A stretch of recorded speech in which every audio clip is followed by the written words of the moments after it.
Hi guys, today we are going to be having a look at the wonders of birch for firelighting. Okay, so silver birch and downy birch are two of our most common species of trees, and they have been useful to humans for hundreds of thousands of years for a number of different things. The bark's very durable, which means if we're looking for it for firelighting, it lasts a long time in the woodland before it rots away. But it's also very full of volatile oils, tars. So this is what we're talking about, and this is within the bark, and we burn the bark in a special way to collect this, and this is what our ancestors were using for gluing arrowheads on, sealing waterproof containers, sealing up canoes, fixing spear points, all sorts of things. So it was a really important adhesive, but obviously also an important accelerant. So all wood gives off exactly the same amount of energy when it's burned by weight. So obviously the heavy dense woods have got more energy in a smaller unit, but birch bark has got 40% more energy than wood because of the birch tar. So that's what gives it its really good accelerant effect. Okay, it comes in all sorts of different colours. So silver birch, as the name suggests, has this white or silvery bark on it usually. Downy birch is similarly coloured, and in the UK we've also got a hybrid of the two species. In terms of processing them for fuel, true silver birch, Betula pendula, is the one that gives you long handfuls of really thin twigs, thinner than a match, which are again covered in this bark, full of accelerants, so really good for firelighting as kindling. But all of them are high in the tars, so the bark will be really good regardless of which of those three it comes from. Okay, in terms of finding resources in the woodland, that stands out, brilliant white. So if I was sitting here looking to make a fire, I wouldn't have to look very far before I could spot a birch tree among all of the green of the hornbeam and the brown of the oak, and go over there and find what I need. But it's not always white. So the silver colour comes from the light that the tree is receiving. It may not always be quite so silvery, so this is quite a bit darker, and at times it can almost be purpley. But the key thing to look for on the bark, if you're trying to identify it, is these little lines here, these lenticels, as well as the colour, because these are quite pronounced. The only thing that looks similar in a British woodland is cherry, but the lenticels are far bigger on cherry, and the bark's a completely different colour. So these lenticels, which are the end of vessels that run from the middle of the log to the edge, give you a good clue, as well as the colour. Obviously, if you can identify the tree from its bud or its catkins or its leaves and what have you, then obviously that's also useful. But we really want to be able to identify deadwood, so hence bark is very important.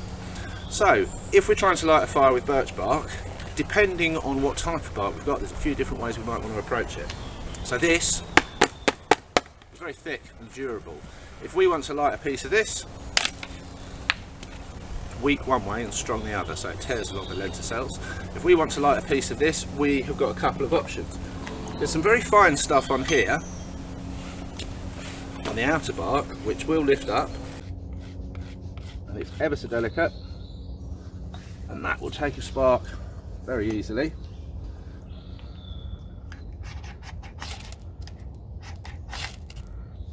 As we can see. However, some more mature pieces of bark don't have this nice white stuff left on the outside, in which case it's often easier to flip it over, and what we're going to do is create a pile of dust, because again, if we've got it from the inside of the bark, we're still going to access those accelerants. Be careful with this, keep the knife in contact with the piece of bark. We don't want to be lifting up because you'll poke your finger. And the other thing to bear in mind is when we've done this, if we let go suddenly, the piece of bark underneath will spring up and throw our pile of dust away. Okay, so we've got some dust on there. Now, to ensure it gets lit, it's not a bad idea to do a couple of slow scrapes down your ferro rod, because that will put some shavings in among the dust. If we can get that in there, we get flame. So we can light the peeling outer bark, we can scrape on the inside of the inner bark. Okay.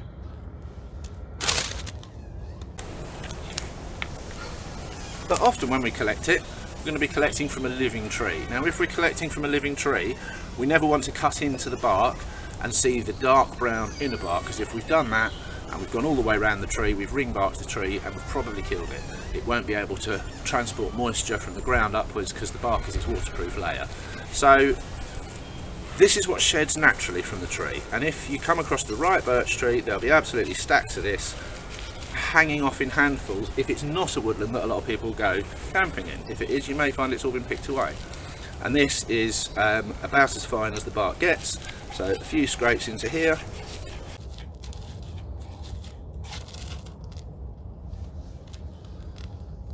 And we're away. This stuff is great, but it blows very easily, so on a windy day you get it out and it immediately starts to blow away. If that's the case, pin it down with your fire steel whilst you're lighting it, okay? Don't leave the fire steel in there, because if one of these is actually left for very long, they actually start to melt. Now, this is a far coarser piece of bark, so we can see on here there's absolutely none of that nice stuff on the outside. With the last one we scraped on the inside because it was a smoother surface. We can also scrape on the outside.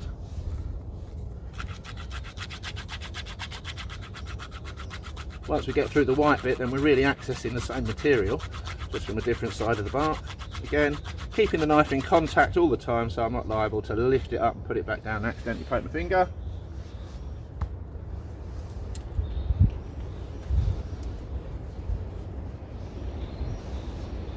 And same as before, a couple of slow scrapes, get some filings in there.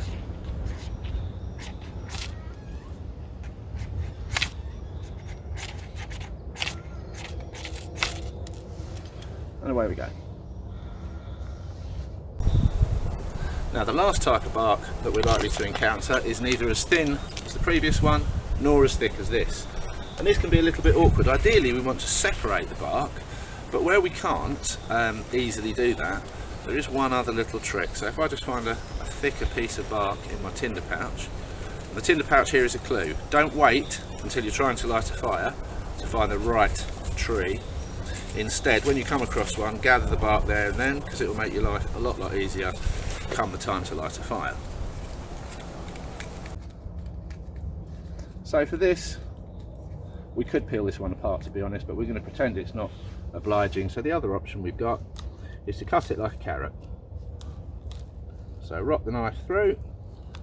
It's quite durable, but the little rock you can cut through. A bit tougher to slice than a carrot, but rock the blade to and fro.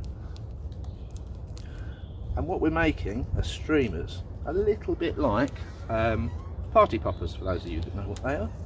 And when we pull this apart in a moment, it will give us access to fine material that we can then get sparks onto. Again, this is prone to blowing away in the wind, so try and find a shady spot to do this if it's a windy day.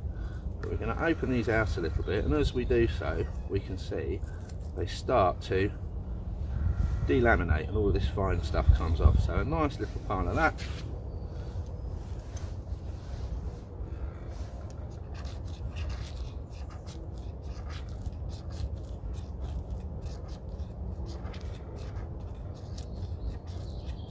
I'm putting a good few scrapes in there because these bigger bits are thicker than previously.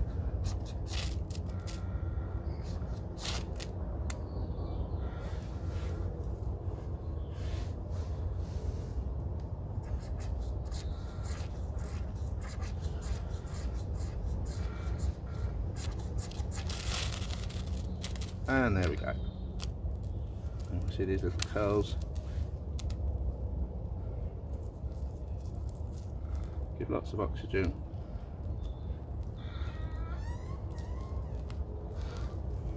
And once we've got a few of those going, of course, we can light any bigger bit that we've got. So, there's three ways of processing the bark, okay? Peeling from the outside where it's willing, giving us that lovely thin stuff which you can do just with your fingers. If you're doing it from a living tree rather than a dead bit of wood, which is most likely where you'll find it, don't cut in with your knife and peel all the way through to the inner bark. Just peel what's willingly shedding. If it's not willingly shedding, find another tree. The second one is to scrape on the inside of the bark with the knife and give us a pile of dust. The third one was to scrape on the outside of the bark, and then finally we've sliced like a carrot to create party popper streamers. With those four techniques, there's no birch bark that we can't process into small enough bits with enough readily access for oxygen that we can get it lit reasonably easily. So that is the beauty of birch bark.